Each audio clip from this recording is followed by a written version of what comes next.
Now to the Uncommon Sense studio. Today we're going to talk about correlations, and I think the first thing I'd like to do is ask you why you've chosen this subject.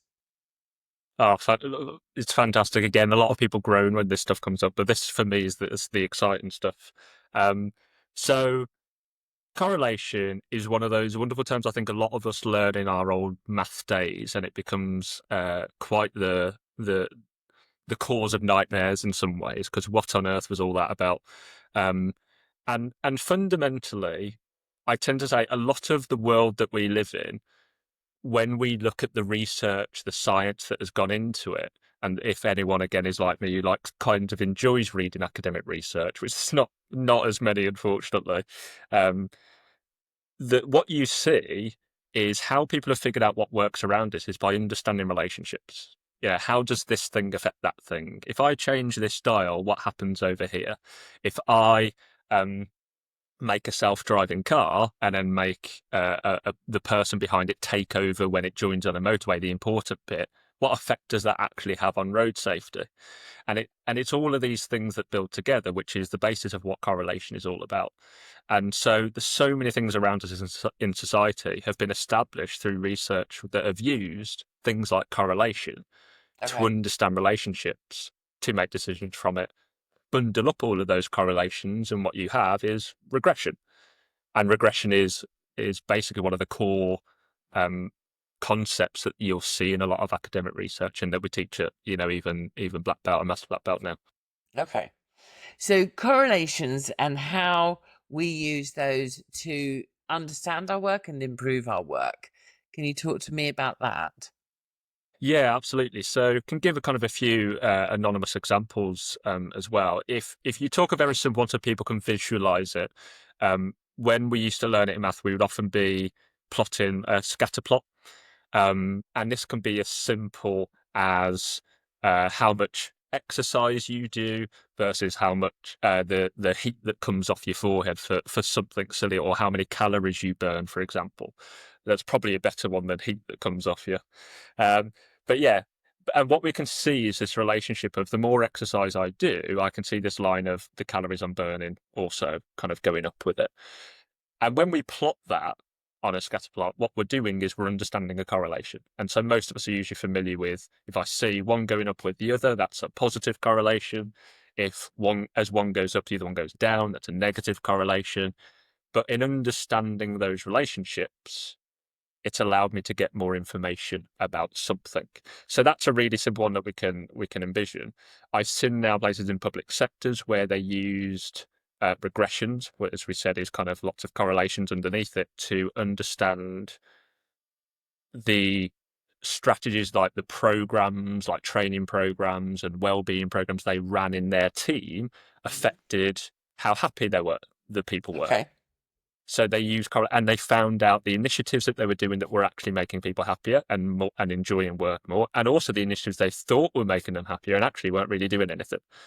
Um, so I've seen it even in that way, and that was just through subjective feedback. Again, take those with a pinch of salt, but it informed their decisions of what they were going to put their budget into, especially with budget being so important in public sectors. And equally, I've seen people in a very like a DOE style, a design of experiment style, of working on a machine. If I turn this dial to make this machine go faster, what happens to the quality at the end? Does it make it worse? Does it change it all? And again, you can use things like correlation analysis to kind of go, well, as I move that dial, how many more issues do I see? Or how many more products do we make? You've found a relationship. Where you find a relationship, you find useful information. Or no relationship, which can be useful as well. Yes. Yes. Okay. So can you give me an idea of sort of um I'm working in an improvement project. What things might trigger me to think I ought to be looking at correlations here? So any time, I always simplify this to one simple phrase. I've been told by learners it really made it click. So I always use this no matter how profoundly silly it is, Okay. which is if at any point you just think, how does that thing affect that thing? If you have that in your head, you've got the basis of correlation or regression there. And regression, because it is exactly that, of how does this thing affect that thing? I move into multiple regression or multiple correlations. It's how do these things affect that thing? And Okay. so if you're ever asking that question in any format, you've got the basis for looking at a relationship.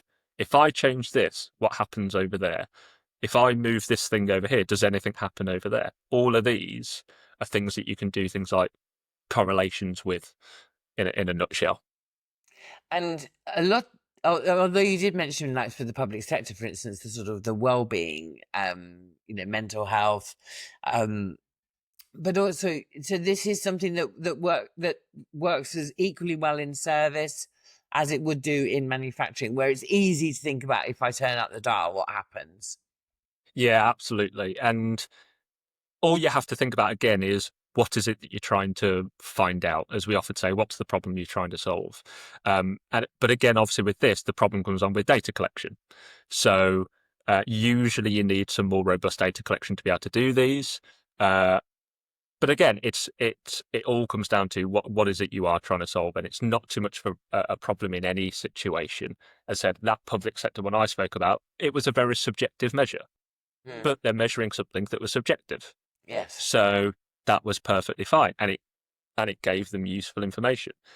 You can imagine how that can just apply to any industry. You can even do it with data that is, say, attribute, like categorical. So another simple example, it's slightly more complex, but even something as simple as if someone walks into a bank to potentially take out a mortgage, does the fact that they have X number of kids and X amount of household income, does that affect how likely they are to take out the mortgage? Suddenly now we go into the world of things like social media where it could be really powerful, where if you can find out those relationships, you can exploit them.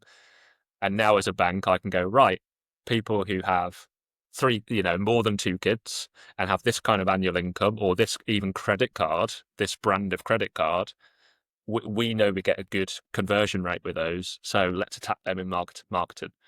But we can just take that same idea and just make it internal in any Okay. industry. Okay. And any particular advice for anyone thinking about using correlation to understand? Oh yeah, there's a couple. The big one above all else that everyone has heard, even if they don't do much about correlation, everyone's heard this phrase of correlation doesn't mean causation, is always the biggest one. So just because I see one thing relating to another does not mean the one thing created the other, or vice versa. Okay. And if anyone wants to look into it, it's fantastic. There's something called spurious correlations online, and it's a bunch of data sets that you can even create yourself as well, that a data analyst had made to show very, very silly correlations that are real. They're real correlations, but we clearly know just have a nonsensical. My favourite one is number of films Nicolas Cage has appeared in correlates with the amount of people in America who died by getting tangled in their bed sheets. Right? So the biggest one, correlation doesn't mean causation. It simply means there's a relationship. You need to figure out if there's causation happening. That's where going to the Gemba will really help. Of right now, if I go and experiment and watch, if I move this, do I see that happen? Okay. So that's the big one. And the other kind of little subtle one is a side measurement system, as we always talk about, that being effective. So we always want to make sure your measurement system is good. There's the bit around making sure your data collection is good. As we say with any statistics, that's always vitally important. But also there's a slight different kind of variant to correlation, which some people would have heard of, which is covariance as well. There's more to it, but covariance is one that it can be quite important as well, where correlation says as one thing changes, does the other thing change with it or go up or down? Covariant kind of is more looking at it as one thing variates, does that create variation in the other thing? And so it's another slight twist on correlation that sometimes you're not interested in, does that go up or down? If I move this dial. Sometimes it's a case of, well, does this create variation in the other thing? It might not go up or down distinctly, but it might cause something to become more erratic or more unstable. And that's where you can use covariance, which is fundamentally the same principle, just now looks at things like your standard deviation rather than things like your mean. So that can equally be quite useful. So there's more to correlation than meets the eye, I guess, is my overall point. Interesting. Great topic. Thank you very much, Niall. Really good to You're talk to you welcome. about it.